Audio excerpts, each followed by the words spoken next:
Chers amis, bonjour.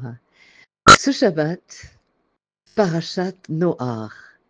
Alors les derniers versets de la Parashat Bereshit nous présentent celui qui sera le, la personne clé, le personnage clé de notre Sidra, donc Noach, Noé.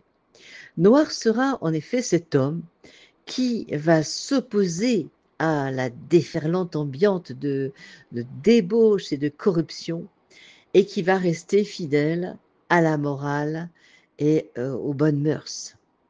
Tant et si bien que lorsqu'il s'agira de mettre de l'ordre sur terre et faire repartir l'humanité à zéro, eh bien, il sera celui qui sera choisi par Dieu pour être le seul survivant du déluge et à lui de repeupler le monde. C'est donc en ces termes pour le moins élogieux à son égard que débute la paracha, je cite, Voici la descendance de Noach. Noach était un homme juste dans sa génération, avec l'Éternel marchait Noach.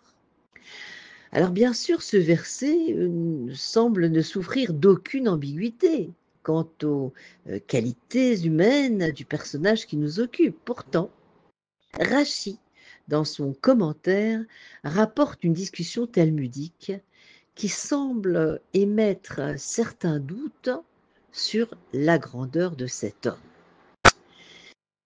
Eh bien, les sages du Talmud, sensibles aux petites nuances du texte de la Torah, font en effet remarquer que, Rachi précise, il est juste dans sa génération et en déduisent qu'il n'était considéré juste que parce qu'il vivait dans cette génération, mais que celle d'Abraham, il aurait été totalement, complètement insignifiant.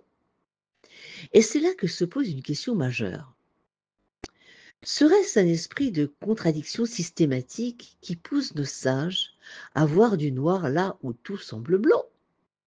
Voilà un homme qui, après avoir été encensé à la fin de la paracha Bereshit et confirmé dans son statut de tzaddik, de juste, par les mots d'ouverture de la paracha, mais non, il y a quelque chose qui semble ne pas convenir.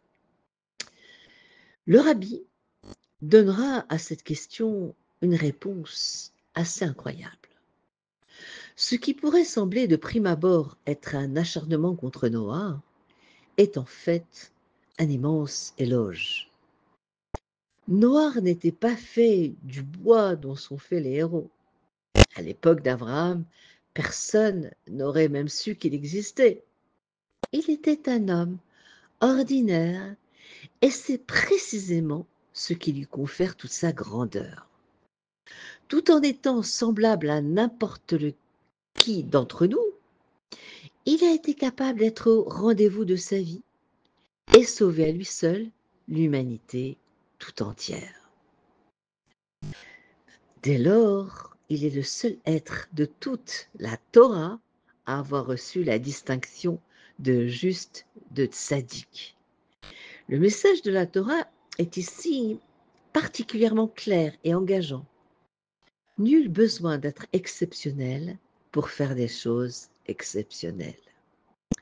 Les hommes ordinaires peuvent accomplir des choses extraordinaires pour peu qu'ils soient convaincus d'en être capables et aillent chercher au fond